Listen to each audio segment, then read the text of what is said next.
Otep à tous, bienvenue sur la chaîne des panafricanistes par essence, par conviction et par excellence. Celle des citoyens kémites par nécessité et obligation de combat. Nous sommes une chaîne qui n'est guidée que par nos ancêtres et rien que par les ancêtres qui appartiennent à l'égrégore du monde noir. Par conséquent, nous ne croyons en aucun dieu venu de l'étranger. Toutefois, cette vidéo n'est aucunement destinée à inciter à la haine ou à la violence, car nous menons un combat qui est d'abord et avant tout spirituel, intellectuel et démocratique. Ensuite, il est politique, géopolitique et géostratégique. Contre l'impérialisme, le colonialisme, le néocolonialisme et l'endocolonat, qui sont tous qualifiés de crimes contre l'humanité. Nous menons ce combat sur la base du principe fondamental que nous avons hérité de nos ancêtres kémites, qui est celui de la Mahat, c'est-à-dire solidarité, vérité et justice. Vous êtes donc en droit de connaître la vérité et nous avons l'obligation de vous dire la vérité, rien que la vérité, afin que justice soit rendue au continent africain. Et ça, c'est notre modeste contribution dans cette noble lutte en faveur de la souveraineté, la dignité, la solidarité et l'unité africaine. C'est exactement ça que nous appelons le panafricanisme. Bien-aimés frères et sœurs, j'aimerais bien vous faire un petit résumé, une petite analyse sur le piteux discours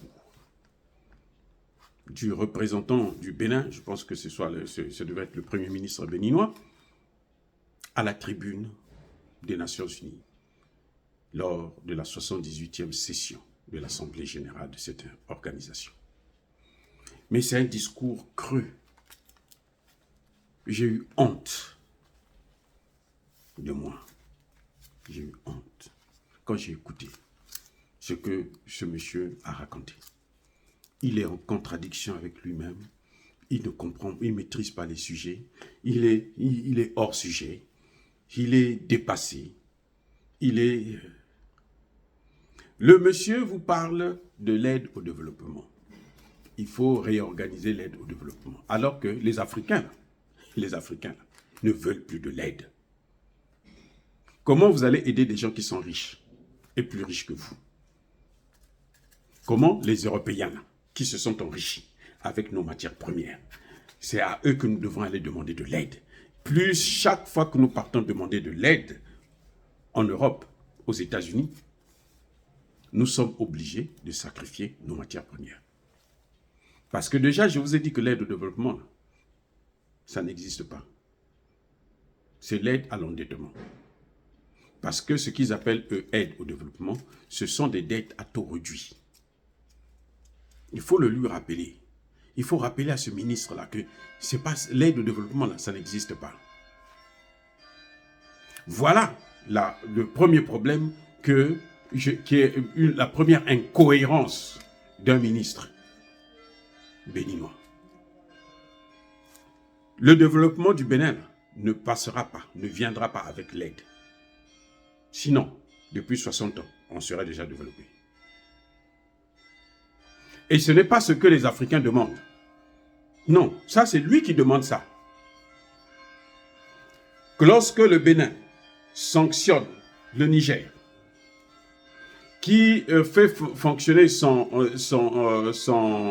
port à hauteur de 80%, vous ne pensez pas que le Bénin est en train de se tirer une balle dans les pieds, j'allais même dire dans la tête? C'est ridicule. Vous ne pouvez pas prendre des sanctions parce que Emmanuel Macron vous a demandé de prendre des sanctions.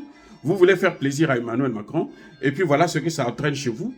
Ce sont des milliers. Lui, le ministre là, vous voyez, il est bien vêtu, il est à l'aise. Vous sentez que c'est quelqu'un qui est en bonne santé parce qu'il peut avoir la possibilité de se faire soigner. Mais ce n'est pas tous les Béninois. Le peuple béninois ne veut pas d'une intervention militaire au Niger, par exemple. Mais eux, ils veulent une intervention militaire. Voilà, c'est-à-dire que c'est les gens qui sont hors sujet, qui ne comprennent pas leur population. Et c'est ça l'inconvénient de la démocratie en Afrique. Ça, c'est le premier point. Deuxième point. Ce monsieur vous parle de la création d'un État palestinien souverain. Alors que lui-même, il n'est pas souverain. Pour lui là, le Bénin là, est souverain. Parce que le Bénin obéit aux ordres de Macron. Parce que c'est Macron qui a nommé Patrice Talon comme président du Bénin. Donc, alors, il faut le soumettre, donc le Bénin est souverain. Le combat actuellement que nous sommes en train de mener en tant que panafricanistes, c'est lequel? La souveraineté. Souveraineté monétaire, souveraineté économique, souveraineté politique, souveraineté militaire, sécuritaire. C'est ça. Donc de quoi parle-t-il? Il va parler de la souveraineté en Palestine et il ne veut pas venir parler de la souveraineté chez lui-même en Afrique. Il voit bien que tous les jeunes africains là aujourd'hui sont debout pour leur souveraineté d'abord et avant tout. C'est le premier élément. Ce n'est pas autre chose. Voyez comment ce ministre se fourvoie dans des déclarations, d'un discours qui n'a ni tête ni queue. Il demande à l'Amérique de lever l'embargo contre Cuba ou d'assouplir l'embargo parce que ça fait souffrir Cuba. Parce que Cuba ne peut pas travailler, évoluer, contribuer au niveau de la communauté. Très bien. Je n'ai pas dit que la souveraineté, un État palestinien souverain, c'est mauvais. Hein? Je n'ai pas dit ça. Non, non, non. Écoutez-moi bien, je n'ai pas dit ça.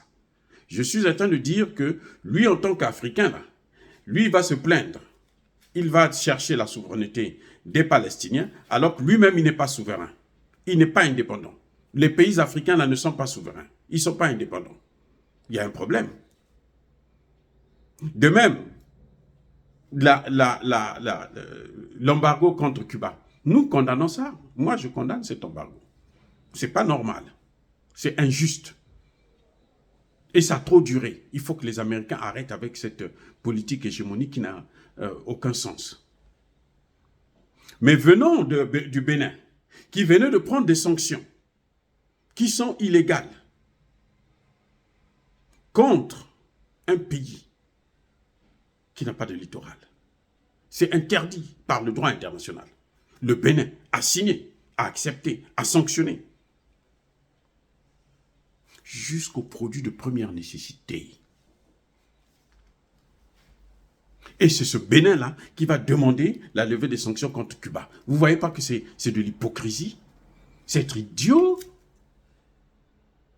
Vos frères à vous sont là, à côté de vous. Vous les faites souffrir, comme font les Américains chez les autres. Et vous vous plaignez de la souffrance des autres, mais vous ne vous plaignez pas de la souffrance de votre frère qui est là à côté. Il y a un problème grave. C'est d'ailleurs pour ça que je me suis dit, non, mais il faut que je rappelle aux Africains, voici le discours du Bénin à l'Assemblée générale des Nations unies. Un discours qui n'a creux.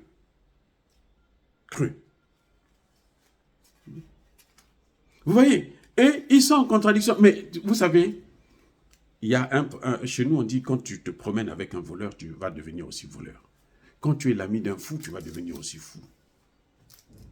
Là, le Bénin est en train de raisonner exactement comme Emmanuel Macron. Et le Bénin, les autorités béninoises, ils sont contaminés par les imbécilités d'Emmanuel Macron. Oui. Tu ne peux pas, ton pays, ce sont eux qui ont, le Bénin était en première ligne pour des sanctions contre le Niger.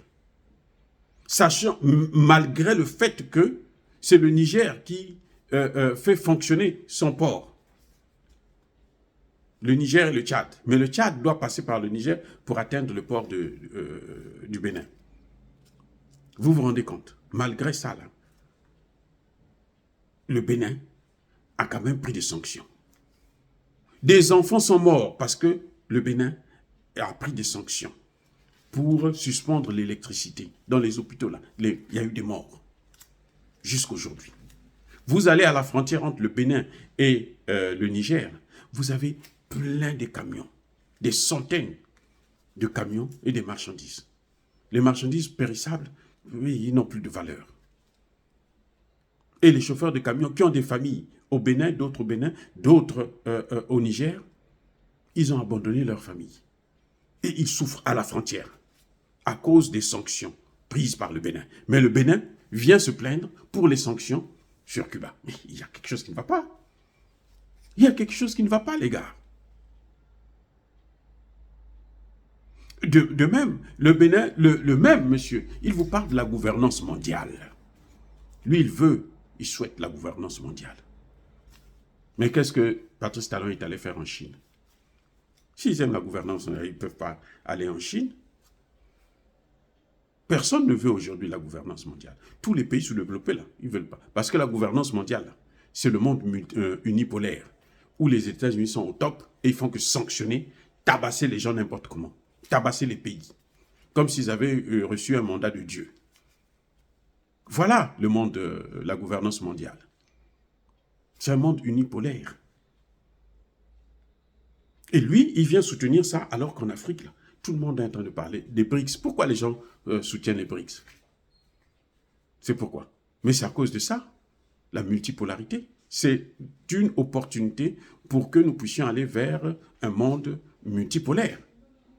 Donc ce discours, c'est un discours qui n'a ni tête ni queue. C'est un discours sans fondement. C'est un discours irréfléchi. C'est un discours médiocre.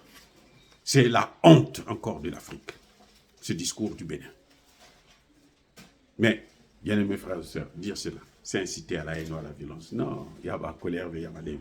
Encore une fois, soyez bénis les amis. Soyez abondamment bénis par le Dieu des Kémites et par nos ancêtres angélisés.